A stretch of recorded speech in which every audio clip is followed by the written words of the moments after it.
नमस्कार प्यारे दर्शकों, मैं हूं कमल दुबे, आपका ज्योतिष मित्र।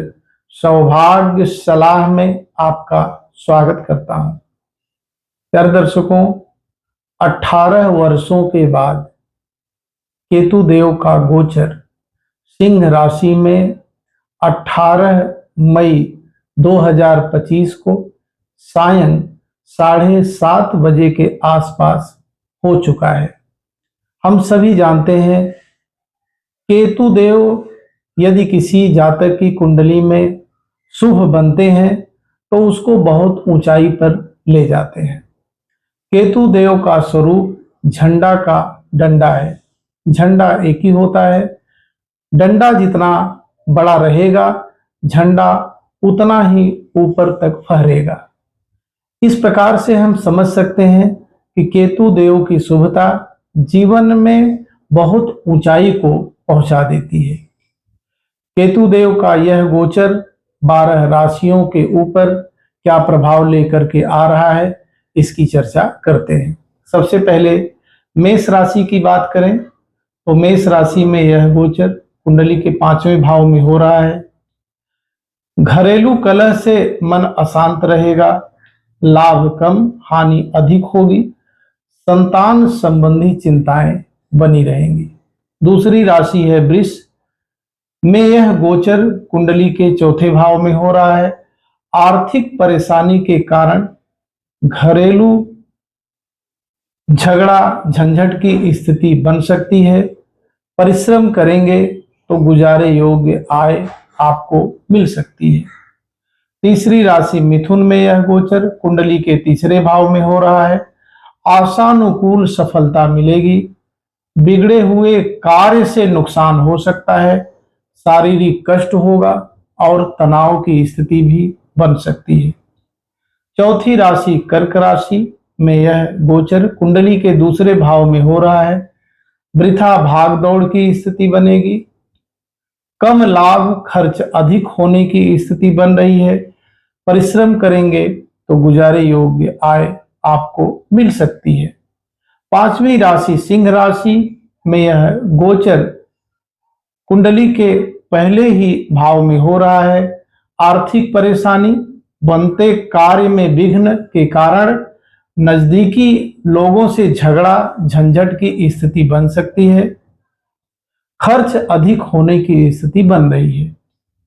छठी राशि कन्या राशि में यह गोचर कुंडली के 12वें भाव में हो रहा है।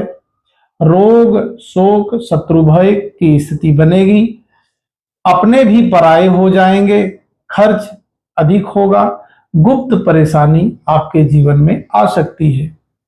7वीं राशि तुला राशि में यह गोचर कुंडली के 11वें भाव में हो रहा है।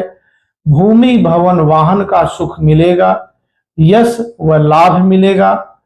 साधारण परंतु संघर्ष भी आपके जीवन में दिखाई पड़ रहा है।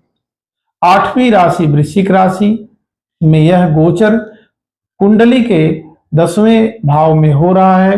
पुरुषार्थ में वृद्धि होगी, मंगल कार्य होंगे, खर्च अधिक होगा, लाभ कम होगा। विदेश यात्रा की स्थिति बनती हुई दिखाई पड़ रही है। 9वीं राशि धनु राशि में यह गोचर कुंडली के 9वें भाव में हो रहा है। भाग्य उन्नति में विघ्न की स्थिति बन रही है, खर्च अधिक, दुर्घटनाएं होने की संभावनाएं बन रही हैं। वाहन चलाने में सावधानी बरतें, चोट चपेट की स्थिति भी बनती हुई दिखाई पड़ रही है। 10वीं राशि मकर राशि में यह गोचर कुंडली के 8वें भाव में हो रहा है। अचानक धन लाभ की स्थिति बनेगी अथवा धन हानि की भी स्थिति बन सकती है। रोग ऋण गुप्त शत्रुओं से हानि होने की संभावनाएं बन रही हैं। सट्टा लॉटरी से एकाएक लाभ होने की स्थिति भी बनती हुई दिखाई पड़ रही है। कुंभ राशि में यह गोचर कुंडली के 7वें भाव में हो रहा है। स्त्री व पारिवारिक चिंता रहेगी, किसी से वैमनस्य न करें, नहीं तो आपको नुकसान होगा। अपनों से धोखा मिलने की स्थिति बन रही है। और अंतिम राशि मीन राशि में यह गोचर कुंडली के छठे भाव में हो रहा है। निज पराक्रम से धन लाभ की स्थिति बनेगी। बिगड़े कार्य में कुछ सुधार होंगे। शुभ समाचार मिलने की स्थिति बन रही है। प्यारे दर्शकों, केतु देव के गोचर का प्रभाव आपने 12 के 12 राशियों के ऊपर सुना।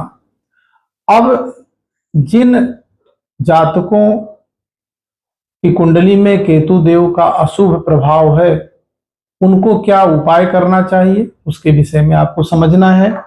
सबसे पहले उपाय में दान की बात करें तो लोहा का दान करें, सप्तधान्य का दान करें, लाल काला वस्त्र का दान करें, नारियल का दान करें, कंबल का दान करें, बेल का दान करें और कुष्ठ रोगी को भोजन कराते हैं तो केतु देव की मारकता से आपको धीरे धीरे करके मुक्ति जरूर मिलेगी। अगर केतु देव की स्थिति आपके कुंडली में शुभ है तो केतु देव की लहसुनिया 6.25 रत्ती, यदि पुरुष जातक हैं तो दाहिने हाथ की मध्यमा उंगली में अष्ट धातु में बनवा करके जरूर धारण करें। और यदि स्त्री जातक हैं तो वह बाएं हाथ की मध्यमा उंगली में यह रत्न को जरूर धारण करें। मंत्र क्या जपना है आपको? ओम श्राम श्रीम श्रौम सह केतवे नमः का 17,000 मंत्रों का जप करें और हवन कराते हैं तो केतु देव के मारकता से आपको मुक्ति अवश्य मिलेगी। इसके अलावा संकट नाशक श्री गणेश स्तोत्र का पाठ करने से भी केतु देव की मारकता से आपको मुक्ति मिलेगी। इसके अलावा अपराजिता स्तोत्र का पाठ करने से भी आपको केतु देव की मारकता से मुक्ति मिलेगी। केतु गायत्री मंत्र का जप रोज एक माला करने से भी केतु देव की मारकता से आपको मुक्ति मिलेगी। मंत्र इस प्रकार है, ओम पद्म पुत्राय विद्महे अमृतेशाय धीमहि तन्नो केतु प्रचोदयात्। इस प्रकार का उपाय करके केतु देव की मारकता से आपको मुक्ति मिल सकता है। प्यारे दर्शकों, फिर एक महत्वपूर्ण विषय पर आपसे चर्चा करेंगे। आप सभी दर्शक हमसे जुड़े, आप सभी का बहुत बहुत धन्यवाद।